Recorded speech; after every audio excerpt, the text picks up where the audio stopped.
सिद्धार्थ, आपका क्या मानना है कि आज का जो भाषण था वो किस तरीके का था, और क्या वाकई में इस इशू पर उनको राष्ट्र के नाम संदेश देने की जरूरत क्या थी? ये तो ऑलरेडी नोन फैक्ट था कि आपका जो जीएसटी 2.0 है वो 22 सितंबर से शुरू होगा।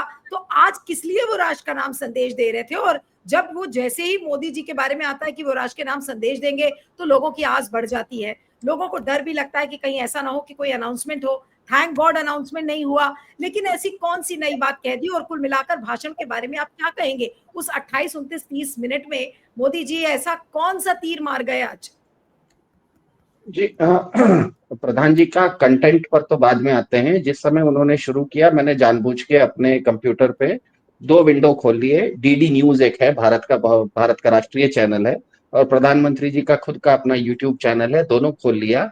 और अंत होते होते मैंने देखा कि डीडी न्यूज पर 4,500 लोग उनको 4,000 लोग उनको देख रहे थे, और उनके अपने खुद के चैनल पर 84,000 लोग देख रहे थे।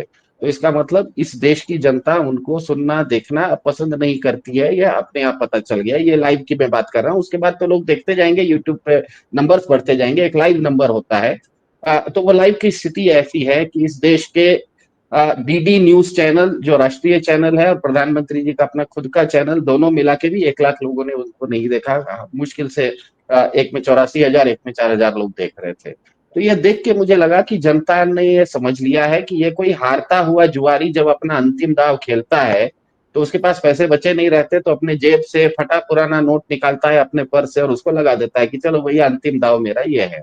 मैंने देखा कि प्रधान जी ने शुरुआत भी की भगवान के नाम से, खत्म भी किया अपना भाषण भगवान के नाम से। तो तुलसी रामायण में एक बहुत अच्छा दोहा है, चौपाई है। वो कहता है कि कादर मन कहूं एक अधारा, दैव दैव आलसी पुकारा। जो आदमी कुछ नहीं कर सकता है, जो आलसी होता है, वो यही काम करता है, भगवान भगवान चिल्लाना स्टार्ट करता है। तो असल में समस्या इस देश के साथ ये है कि एक तरफ तो ट्रंप साहब का टैरिफ और H1B वीजा के चलते हर भारतीय परिवार की कमाई 3,000 रुपए औसत घटने वाली है। अगले महीने से, अक्टूबर 2025 से 3,000 रुपए हर भारतीय परिवार की कमाई घटने वाली है, ट्रंप साहब, केवल और केवल ट्रंप साहब के टैरिफ और H1B वीजा के तरफ। दूसरी तरफ इधर प्रधान जी आके दूध बिस्किट पर महीने में 177 रुपए बचने की शेखी बघार रहे हैं। मैंने आर्टिफिशियल इंटेलिजेंस को पूछा कि ये जो जीएसटी घटा है बढ़ा है, ये सब कैलकुलेट करके मुझे बताओ कि एक भारतीय औसत परिवार को कितने रुपए की महीने में बचत होने वाली है। तो कुल मिला के आर्टिफिशियल इंटेलिजेंस कहता है 177 रुपए 81 पैसा बचत होने वाली है, मतलब 178 रुपए। अब मुझे बताइए 178 रुपए बचाने का मतलब है यही हुआ ना कि आप ऊंट के मुंह में जीरा डाल रहे हैं। दूसरी बात, उन्होंने स्वदेशी की बात की, बहुत अच्छा लगा स्वदेशी की बात की। लेकिन एक डाटा ये बताता है कि आज भारत के हर परिवार में करीब करीब 2.5 लाख रुपए का चीन का सामान आ चुका है, हर भारत के परिवार में। जो ये लोग टीवी ये कार्यक्रम देख रहे हैं, आप फोन पर या टीवी पर देख रहे हैं, उसका भी पुर्जा चीन से आता है। और जो आप गेहूं या चावल खाते हैं, उसको उपजाने में जो खाद का उपयोग होता है वो भी चीन से आता है। तो हर साल हर भारतीय परिवार में, 4 साल की बात नहीं कर रहा हूँ, हर भारत के परिवार में आज 2.5 लाख रुपए का चीन का सामान आ गया है। अब भारत के प्रधान जी अपने भाषण में कह रहे थे कि जो कंघी आप खरीदते हैं वो अनजाने में, आप जब कंघी खरीदते हैं तो वो विदेशी कंघी होती है, तो विदेशी कंघी मत खरीदा कीजिए। तो मैं अपने जेब से निकाला, मैंने अपनी कंघी निकाली, देखा मैंने कंघी मेरा क्या है, तो मैंने भी देखा हाँ ये मेड इन चाइना लिखा हुआ है। अब मुझे याद नहीं है कि मैं कभी चाइना गया हूँ, मैं चाइना से कोई माल स्मगलिंग करता नहीं हूँ। ये कंघी जहां से फुटपाथ पर से खरीदी थी 5 रुपए में, वो बेचने वाला भी चीनी नहीं था। अब मुझे बताइए कि ये कंघी मेरे जेब में कैसे आई? अगर भारत सरकार ही, इसका मतलब है कि भारत सरकार चीन का सामान भारत में ला रही है। अब मुझे ये बताइए कि सरकार ने क्यों आने दिया? अगर आप गुजरात में शराबबंदी करके लोगों को शराब से रोक रहे हैं, अगर आप बिहार में शराबबंदी करके लोगों को शराब से रोक रहे हैं, तो चीन का सामान का बंदी करके आप रोक दीजिए। मैं मुझे क्यों बोल रहे हैं कि चीन का सामान मत खरीदो? आप रामायण में ना एक और बहुत अच्छा दोहा है, पर उपदेश कुशल बहु तेरे। दूसरों को उपदेश देना बहुत मजा आता है, चैरिटी बिगिंस एट होम कहा जाता है, लेकिन चैरिटी की बात आप बाहर बहुत ज्यादा कर सकते हैं। खुद वो 6 करोड़ की मेबैक मर्सिडीज कार में घूमेंगे, 8,000 करोड़ के बोइंग हवाई जहाज में घूमेंगे। वो बंद कर दीजिए, हम लोग भी बंद कर देंगे, हमको क्या जा रहा है, हम लोग भी पदयात्रा करना शुरू कर देंगे। इस देश में गांधी जी पदयात्रा करते थे, हम भी पदयात्रा करेंगे। लेकिन आप कहिए मुझे तो पदयात्रा करो और खुद मेबैक के मर्सिडीज 6 करोड़ की कार में घूमो, तो ये तो पर उपदेश कुशल बहुत रहे। देखिए सामान्य सी बात होती है, हर व्यक्ति जानता है दवाई और टॉनिक में अंतर होता है। कोई व्यक्ति अगर स्वस्थ है तो वो बीमार नहीं पड़े इसके लिए आप टॉनिक देते हैं, लेकिन बीमार को अस्पताल में टॉनिक नहीं दिया जाता है, अस्पताल में दवाई दी जाती है। टॉनिक कहाँ काम करता है और दवाई कहाँ काम करती है, दोनों में अंतर होता है। जीएसटी की ये जो बचत की बात कर रहे हैं, 177 रुपए एक परिवार को महीने में बचत है, वो टॉनिक है। लेकिन भारतीय अर्थव्यवस्था तो बीमार हो गई है, उसको तो दवाई की जरूरत है। तो जो दवाई की जरूरत है, एक तरफ आपको ट्रंप के चलते 3,000 रुपए का एक परिवार पर नुकसान आने वाला है अगले महीने से, इधर आप बोल रहे हैं कि 177 रुपए आपका बचा रहा हूं मैं, इस पर आप शेखी बघारेंगे। तो मेरे ख्याल से इस देश की जनता ने भी इस चीज को समझ लिया है। हम लोग टीवी पर आते हैं तो इसको थोड़ा डेटा के माध्यम से, अलग अलग भाषा के माध्यम से उसको थोड़ा लच्छेदार भाषा में हम बोल रहे हैं, लेकिन मेरे ख्याल से जनता ने ये समझ लिया है कि एक हारते हुए जुआरी का अंतिम दाव है।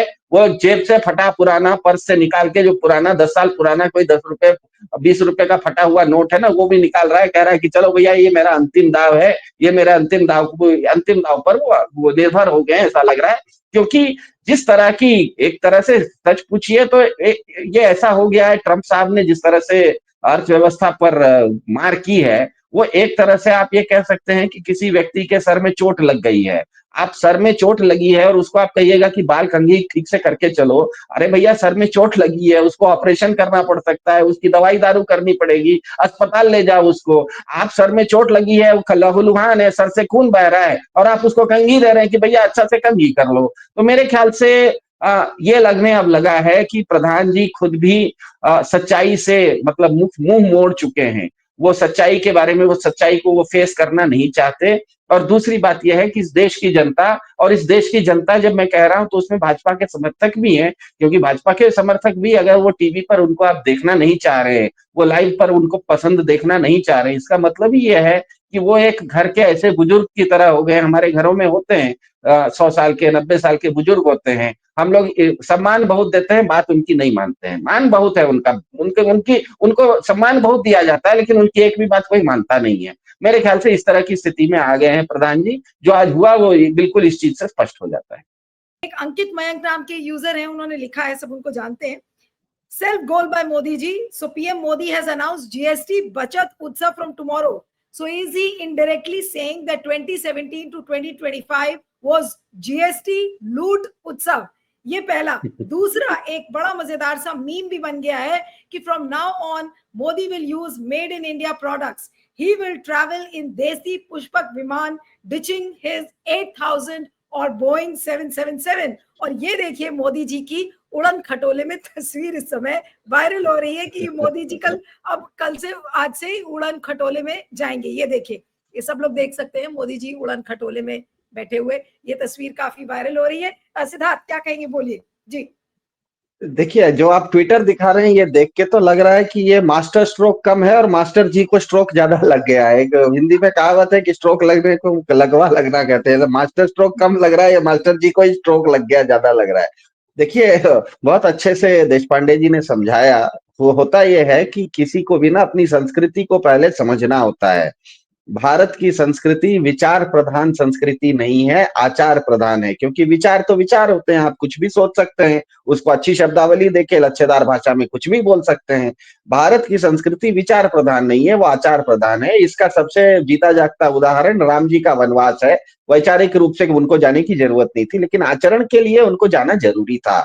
आज अगर भारत के प्रधान जी कहना चाह रहे थे कि आज से आप लोग सभी स्वदेशी उपयोग कीजिए, तो उनको उसी प्रधानमंत्री निवास में जहां वो रह रहे हैं ना, वहां पर आज से करीब करीब 50-60 साल पहले एक लाल बहादुर शास्त्री रहते थे। 1965 में भारत और पाकिस्तान का युद्ध शुरू हुआ। उस समय भारत आत्मनिर्भर नहीं था खाद्यान्न के मामले में। अमेरिका से PL 480 नाम का गेहूं आता था। अमेरिका पाकिस्तान परस्त था, इसीलिए उसने बोला कि हम PL 480 आपको रोक देंगे। तो लाल बहादुर शास्त्री ने क्या किया, सबसे पहले अपने घर में कहा अपनी पत्नी को, ललिता शास्त्री को, कि अगले 1 हफ्ते तक ना रात में चूल्हा मत जलाओ। जो हमारे घर के बच्चे भी हैं, मतलब प्रधानमंत्री के जो बेटे हैं, उनको भी अनाज मत दो, फल-वल दे के देखो क्या होता है। 1 हफ्ता जब उन्होंने दिया, उसके बाद उस समय टीवी नहीं होता था, आकाशवाणी होती थी, रेडियो होता था। रेडियो पर आके लाल बहादुर शास्त्री ने इस देश के नाम एक संदेश दिया, जो नारा आज तक अमर हो गया है, जय जवान जय किसान। उसमें उन्होंने इस देश के लोगों को कहा कि पिछले 1 हफ्ते से मैंने अपने घर में रात का खाना बंद कर दिया है, चूल्हा नहीं जलता है। मेरा इस देश के सभी नागरिकों से निवेदन है कि रोज नहीं, हफ्ते में 1 दिन सोमवार को आप अपने घर में शाम में चूल्हा नहीं जलाएंगे, तो अमेरिका जो हम पर दबाव ला रहा है कि हम गेहूं नहीं देंगे, वो भी हम निकल जाएंगे और पाकिस्तान के साथ हम जीत भी जाएंगे। और वही हुआ भी।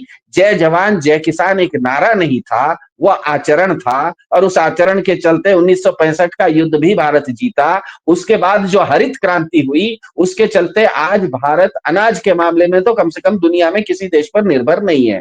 तो कभी ना आपको कुछ करना होता है, तो हमको ये अगर लगता है किसी को भी कि हम कोई एक बहुत अच्छी बात, लच्छेदार बात, कोई एक, उसे हिंदी में कहा जाता है तुकबंदी। तुकबंदी का मतलब है शायरी। शायरी का मतलब है कि एक से एक लाइन बोला, उसके नीचे का लाइन उससे मिलता जुलता कुछ बोल दिया। तो ये तुकबंदी करना, शायरी करना, नारेबाजी करना सुनने में अच्छा लगता है, लेकिन उससे कुछ फर्क नहीं पड़ता।